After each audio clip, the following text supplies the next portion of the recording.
but anyways, 1974 book about rape said that men are, because some men rape, all men benefit. That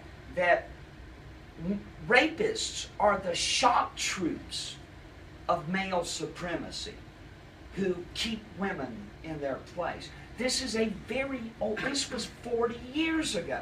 They were saying this. And you're asking yourself, how can something that crazy be influencing us after 40 years? Right? Why is this? Because of Title IX. This is where it intersects with policy. Title IX, do you know what Title IX of the Education Department is required to have equality between men and women in universities? Sexual equality, no discrimination and stuff like that. Title IX has been weaponized by feminists. And it is used, as I pointed out in the case of Larry Summers, it is used to intimidate into silence feminism's critics. You couldn't get hired as a professor at any university if you were an outspoken opponent. We've got a handful of professors inside the academy, in academia, tenured professors. They got tenure and then they started telling the truth. So you have these factories, these idea factories, the universities. Well, are all journalists, almost all journalists now, are college educated. They've been indoctrinated. They've never heard the criticism, the really strong criticism, the direct criticism of feminists. And I'm going to take some questions here, but I wanted to finish up by saying that out of my research into feminism, I've come up with what I call McCain's law of feminism. There are three kinds of feminism. Feminism that is wrong, feminism that is crazy, and feminism that is both wrong and crazy. When in doubt, it's usually number three.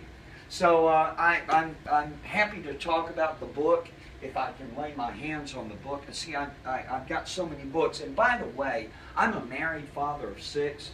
I'm a grandfather, and because I work from home mostly, I've been babysitting, and sometimes I'll tweet out what my grandson is doing, you know, and it's like, and so when I left to come to CPAC, you know, I told him, you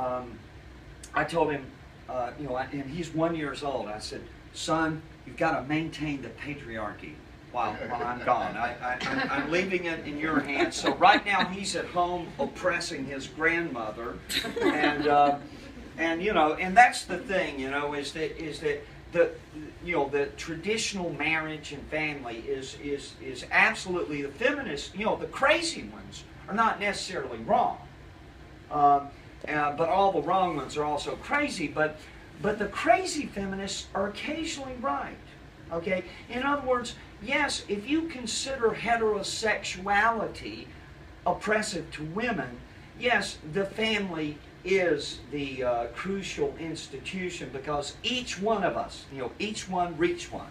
And, you know, and I've got to keep my wife oppressed.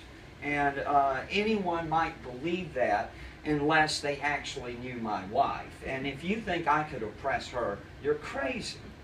But you know, but as Ali said, people are saying, well, Stacy, you know, why is Stacy doing this? Is he crazy? Well, yeah, you've got to be crazy to read all this radical feminism.